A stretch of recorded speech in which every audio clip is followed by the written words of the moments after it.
2 hours ago, the White House crossed a line that Silicon Valley never saw coming. President Trump signed an executive order mandating that every technology company operating in Canada must share user data, proprietary algorithms, and cloud infrastructure access with United States intelligence agencies. Not a request. Not a negotiation.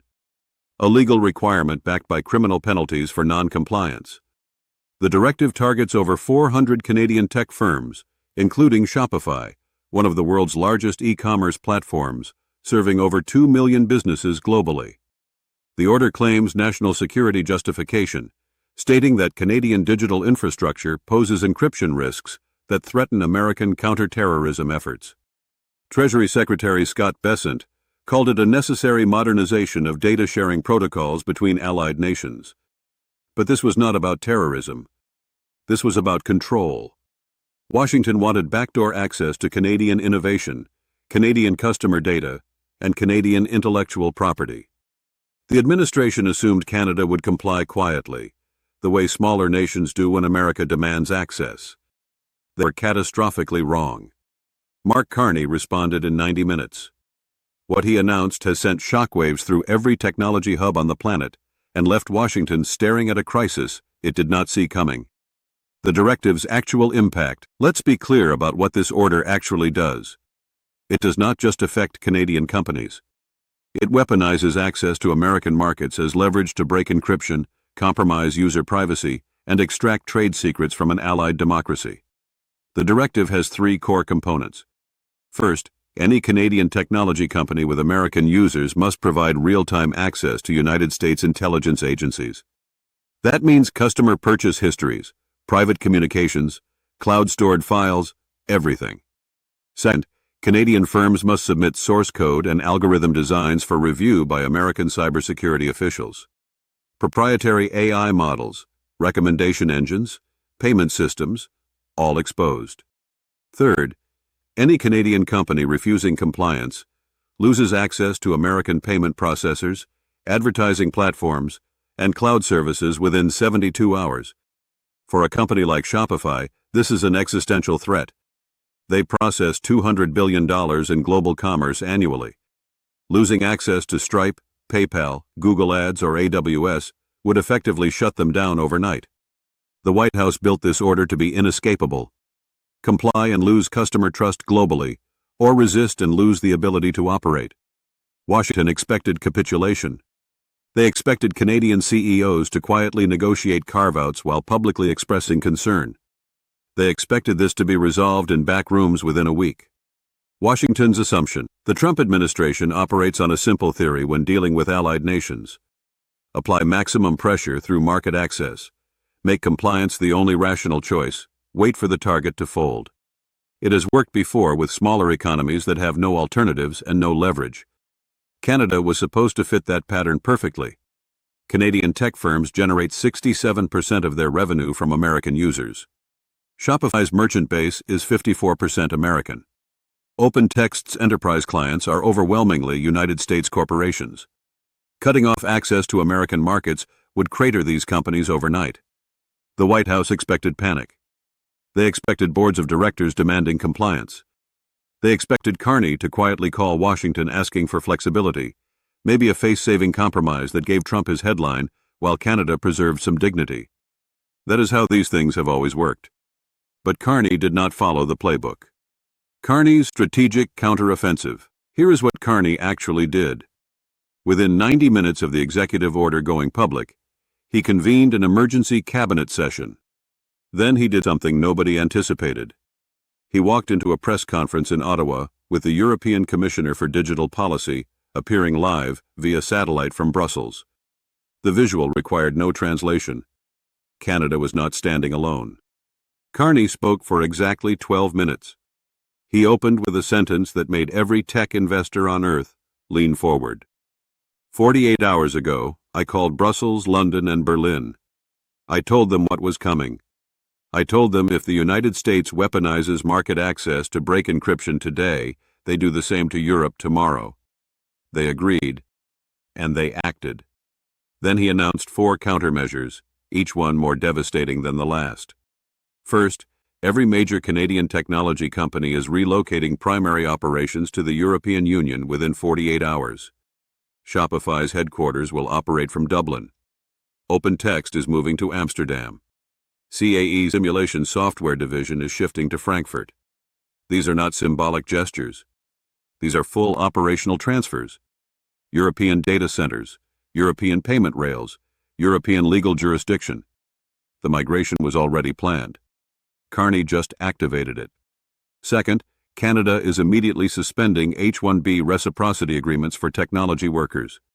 Over 73,000 Canadian engineers, developers, and AI researchers currently work in Silicon Valley on expedited visa pathways.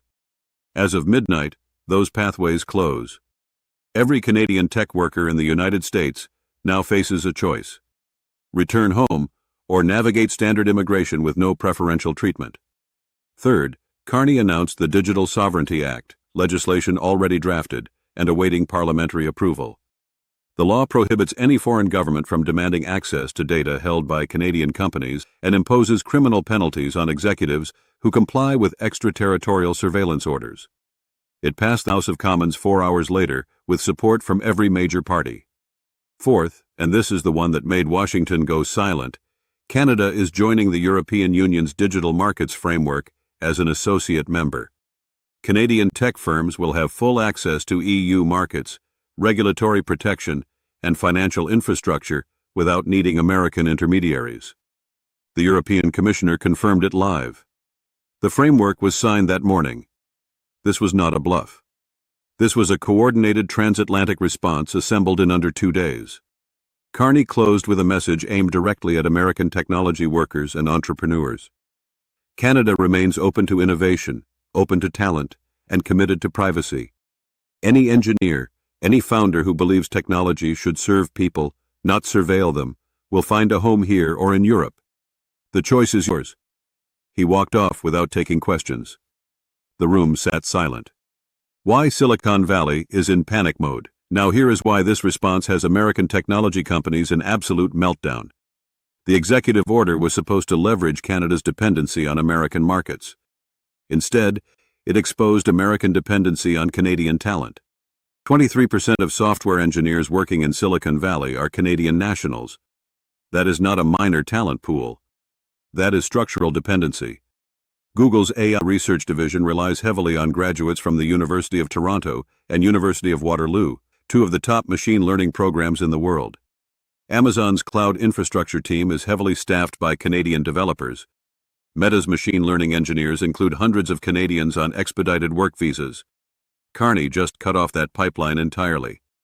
And those 73,000 workers are not just rank-and-file programmers.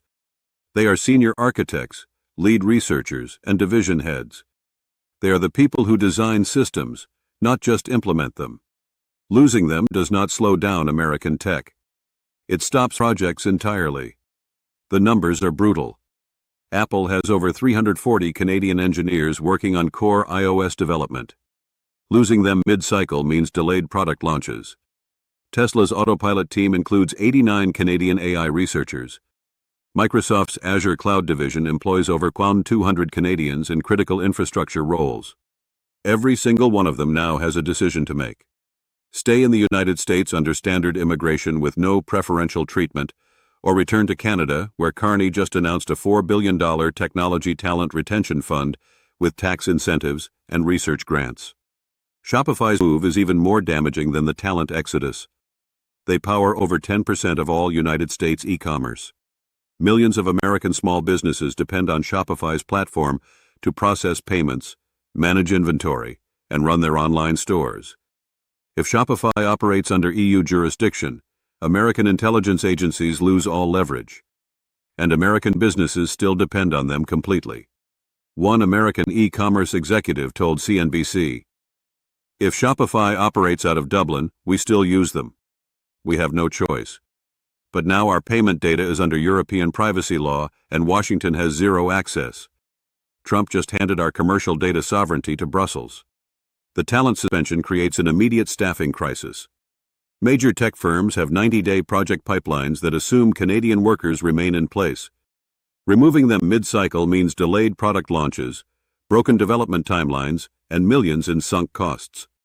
One Silicon Valley CEO told the Financial Times anonymously, "We just lost 18 months of AI development work because the team leads are all Canadian and they are not renewing visas. This is not a bargaining chip. This is a catastrophe." The American business community reacts. The response from American industry has been swift and honestly brutal for the White House position. Within 6 hours of Carney's announcement, the Information Technology Industry Council, representing Apple, Google, Amazon, and Microsoft, released a statement calling the executive order a strategic miscalculation that undermines American technological leadership. The Software Alliance warned that mandating backdoor access to encryption would destroy trust in American platforms globally. If the United States government can compel data sharing from Canadian firms, every other democracy will assume they can do the same to American firms. This order does not strengthen American security. It weaponizes the argument authoritarian regimes use to justify surveillance. The Chamber of Commerce was even more direct. They called for immediate rescission of the order, stating that forcing allied nations to choose between sovereignty and market access will result in those nations choosing sovereignty and building markets elsewhere. Private conversations were more alarming. Tech executives told White House officials that the talent loss alone could set American AI development back 24 months. One venture capital firm projected that over $60 billion in startup valuations depend on Canadian technical leadership currently working in the United States. These are not Canadian lobbyists. These are American business leaders telling their own president that this order threatens the very dominance it was supposed to protect. The international coalition forms. The European Union's involvement fundamentally changed the strategic picture. This was not Canada acting alone in defiant isolation. This was the beginning of a coordinated Western response to American digital overreach. Brussels issued a statement within 3 hours, calling the executive order a dangerous precedent that threatens the privacy rights and digital sovereignty of all democratic nations. The statement went further, noting that if market access can be weaponized to compel surveillance today, it can be weaponized to compel anything tomorrow. Germany's digital minister announced that any Canadian tech firm relocating to the EU would receive expedited regulatory approval, tax incentives, and access to EU research grants. France offered infrastructure support for data center construction. Ireland fast-tracked corporate residency applications for Shopify and other firms. The United Kingdom, despite Brexit complications, aligned firmly with the EU position. The British Technology Secretary said, "If the United States believes it can compel allied nations to compromise encryption and user privacy, it misunderstands the nature of the relationship entirely. Sovereignty is not negotiable." Even Japan, traditionally cautious about confronting Washington, expressed public concern. The Japanese trade minister noted that weaponizing market access against Canada raises serious questions about American reliability as a technology partner and creates uncertainty for all nations engaged in digital trade. Australia's Prime Minister released a carefully worded statement supporting the right of democratic nations to protect citizen privacy and maintain operational independence in digital infrastructure. Washington expected to isolate Canada. Instead, America isolated itself. Every major Democratic ally either explicitly supported Canada's position or conspicuously refused to support America's.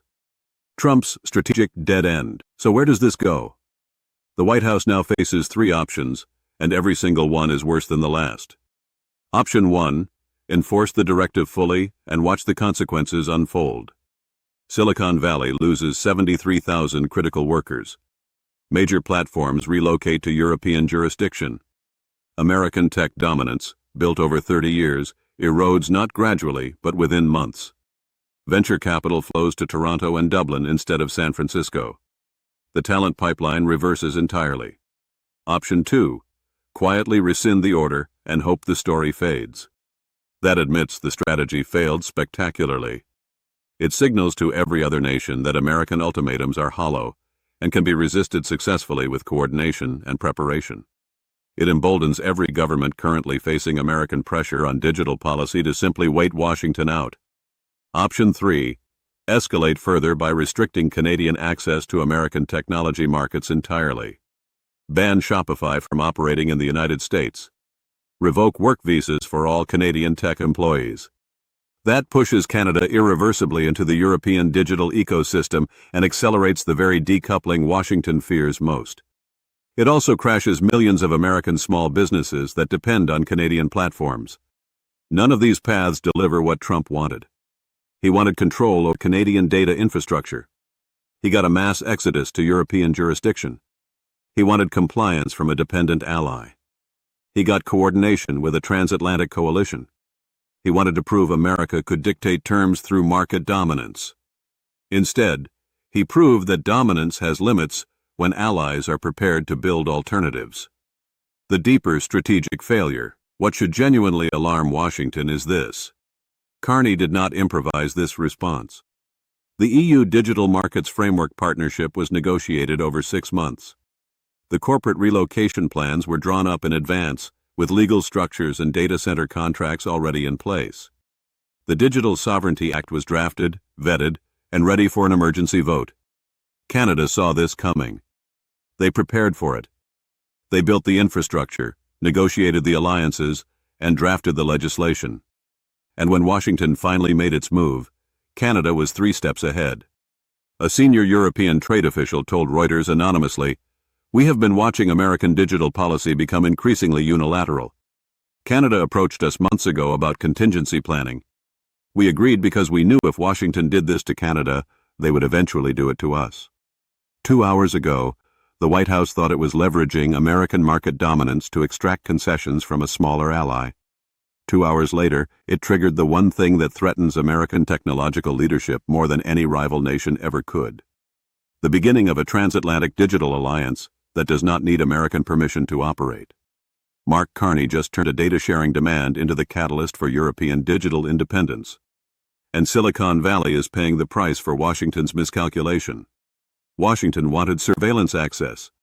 It got a brain drain, a market fracture, and a coalition of democracies building systems specifically designed to operate beyond American reach. The most aggressive tech policy move in modern history was issued 2 hours ago. And it took Mark Carney 2 hours to turn it into the biggest strategic disaster of Trump's presidency.